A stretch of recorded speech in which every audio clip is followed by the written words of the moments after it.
see the supply chain disruptions. Yes, we've spoken about that in the morning. We've heard that from you, Sanjeev. We've heard it from others. Huge supply chain disruptions. Huge because obviously the passenger aircraft stopped. Completely, there was no passenger movement. The only thing that would work and would make things work was the freighters. When you look at e-commerce development, again on the top, yes, that is something, again, which the Honorable Minister spoke about.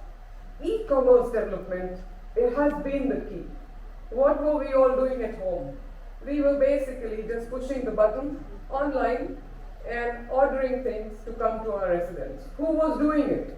Was it the Amazon? Was it the Flipkart? Was it the Alibaba? Was it the Chianao? Whoever it was, the e-commerce is what that flourished. Yash, when he was showing the presentation in the beginning, he was showing exactly what e-commerce has done. He was showing where India stands, and he was showing that Hong Kong is standing number 1.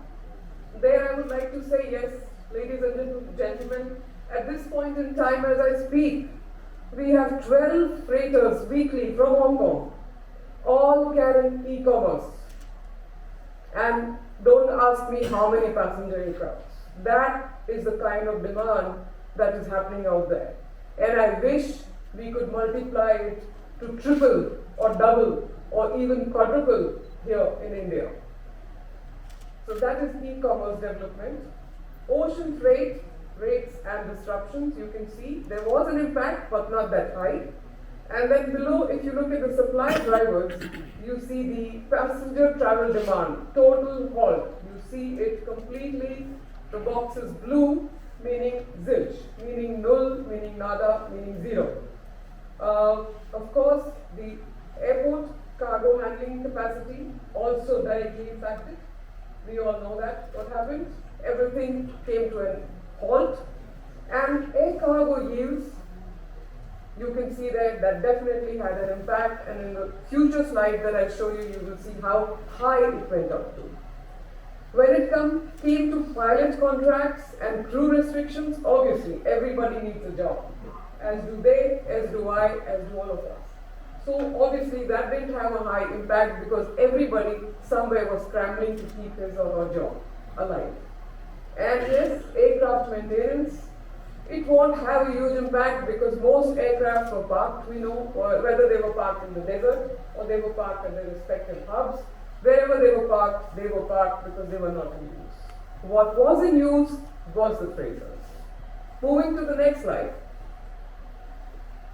Pre-COVID, the air cargo industry generally showed overcapacity, as we all know, pressurizing air cargo yields. And then you see what happens here. Look at the demand and supply completely out of sync in this graph. If you look at it, you will see completely out of sync. Look at the strong demand that happened in 2017 and 2018, and ladies and gentlemen, see the nose dip, see the nose dive. It took 2019 and beginning 2020 when the COVID pandemic happened. They thought we could contain it as an endemic, probably it could be contained in China, but no. It spread very quickly, and very soon the WHO was declaring it as a pandemic. So that is the nose dip, and there you can clearly see the recent demand and supply developments have been a major disruption if we see from the historic trends. Moving to the next slide, air freight rates have increased by as much as 100% post-COVID, showing large volatility. I think you all will agree with me, and that is clearly again illustrative in this graph.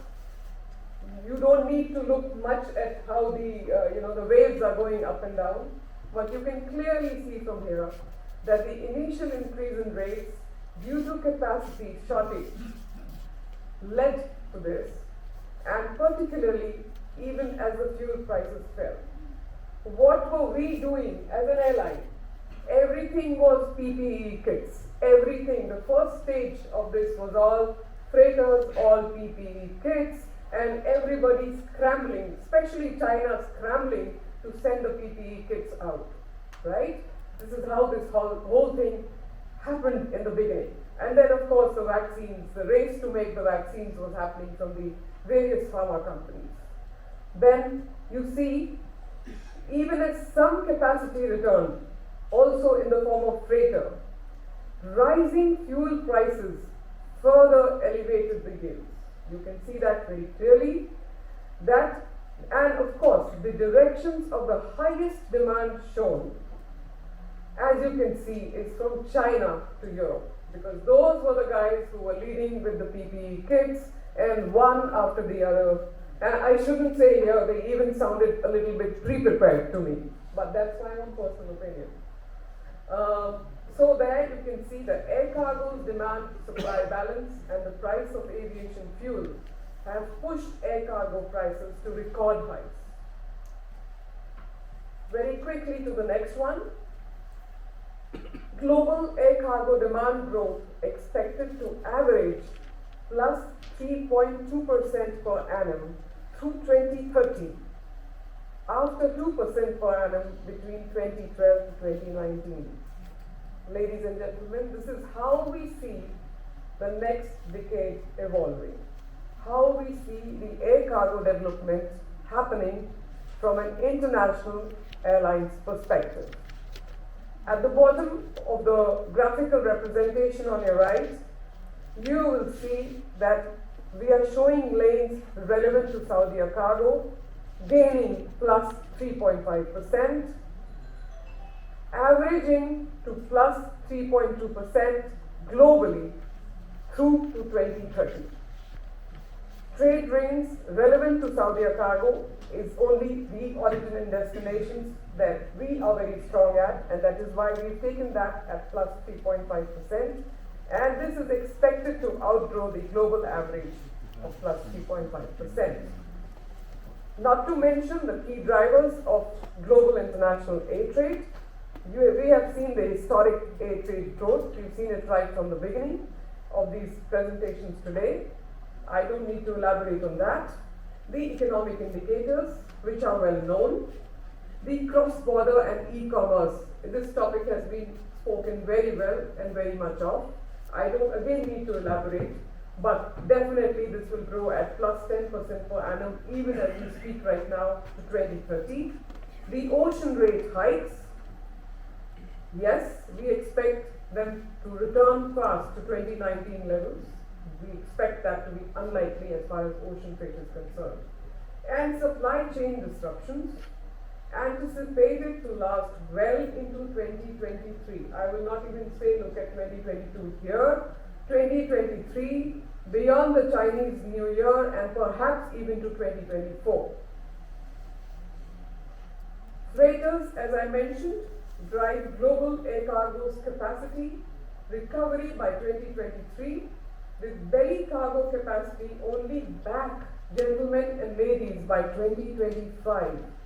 We do not expect all the bellies to come back by 2025.